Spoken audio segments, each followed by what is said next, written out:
Welcome back to our conversation with newly elected Republican State Senator Peter Durant of Spencer. He was designated by the state Republican Party to give the response to Governor Healey's State of the Commonwealth speech. And you indicated your concerns about her migrant policy and the amount of money that's going to be spent on that.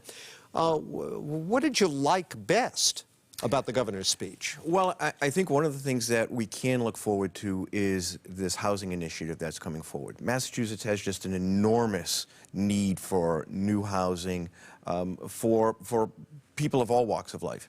And so I think that's important. When we look at housing, it's a simple supply and demand issue. So the fact of the matter is we need more. Yeah. And so I think that those plans can bring us some relief in that area, and I think that's something to be applauded. To the extent that Central Mass, your part of the state that you represent, is a key element in that housing costs are cheaper there. Sure. It really comes down to a question of transportation, right? Of being able to get the workforce to and from these areas where housing is cheaper. Did you hear anything in the speech that gives you hope about the future of public transit? You know, I think that public transit in Massachusetts is close to a disaster. The MBTA is a mess. We talk a lot about an east-west rail out in central Massachusetts, but honestly, to me, what I think we need to do is, instead of transporting everybody into Boston, we need to transport people we need to keep them in their communities. So I think that industry, those jobs, need to shift a little bit more to the west, bring them out there so people don't have to spend an hour and a half or during the snow days, 2 to 3 hours transiting each way to work. And so to me, as we look at transportation, I think it's more an issue of keeping people local where they are than trying to ship them out.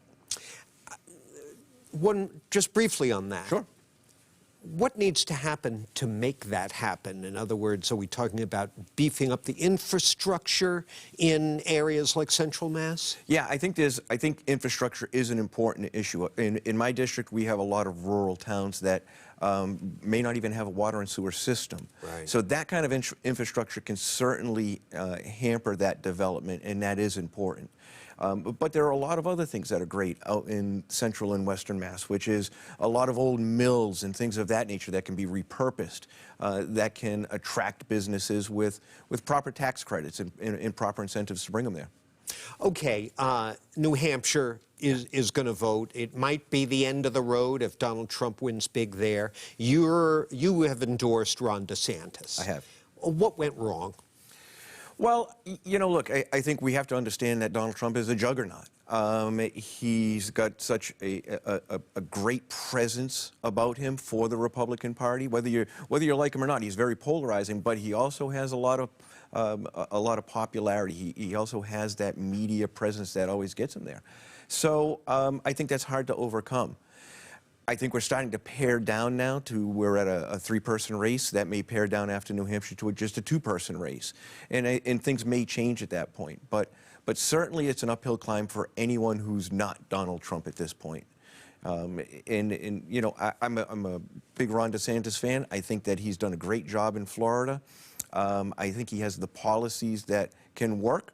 And I think his personality is a little bit lighter than that of the former president. It almost feels sometimes as if the Republican base, really the Trump base, doesn't care so much about winning in the end, as long as they get what they want along the way.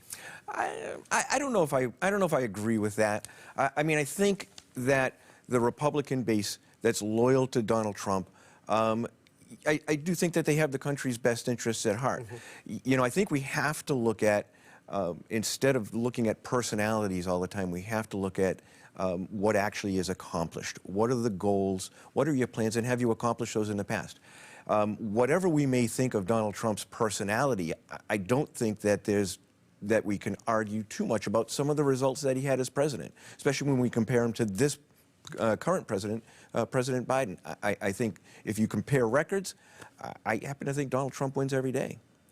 We'll see what happens. Yeah. Senator, thank you very much for coming by. Don't be a stranger going forward. I love it. Thank you very much. We appreciate it. And we thank you for joining us. And again, a reminder, Tuesday night, 8 p.m., TV 38 and online at CBS News Boston. I'll be there. Lisa and David are reporters at the headquarters, live speeches, analysis with the two Massachusetts major party chairs. Everything you could possibly want, except you have to provide the popcorn and chicken wings. So we hope to see you Tuesday night at 8. That's all for us right